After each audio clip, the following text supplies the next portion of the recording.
شفتي هذا؟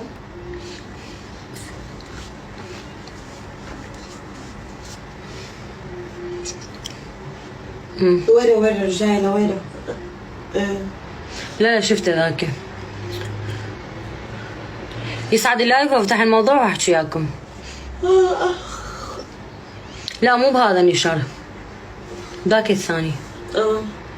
هسه عندك اياه؟ عندك اياه؟ ما بعرف شو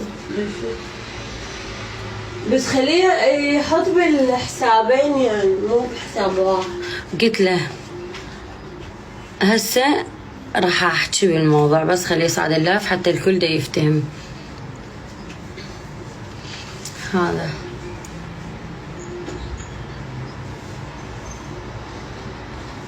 شنو شلون تفوتين على هاي الصفحة؟ هي على هاي على هاي مالته.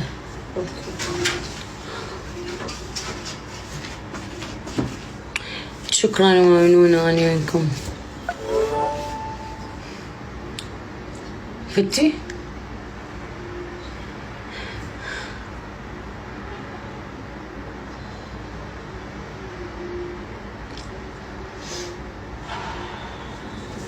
هسه شوي واحكي بالموضوع بس خليه يصعد اللايف لان الكل دا ينتظر اللايف بوقت الساعة 3 وانا كان عندي شغل ما قدرت افتح الساعة 3 فهسه فتحت.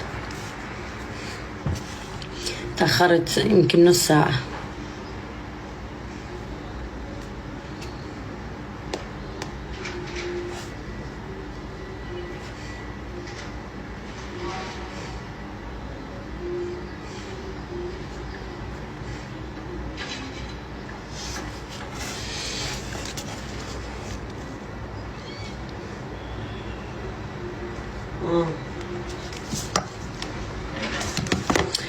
المهم ما اقدر ان انتظر انه يصعد اللايف بعد.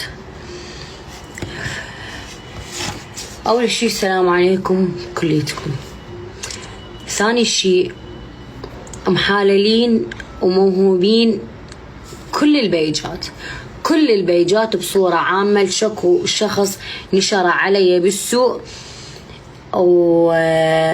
وذمني.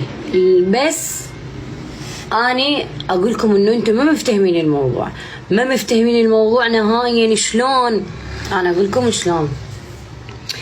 اني سابقا وانا قلت انه اني منفصله، يعني من يسالوني انت متزوجه اقول لهم لا ما متزوجه منفصله. فسابقا اني كنت متزوجه. هاي اول فقره. اني كنت متزوجه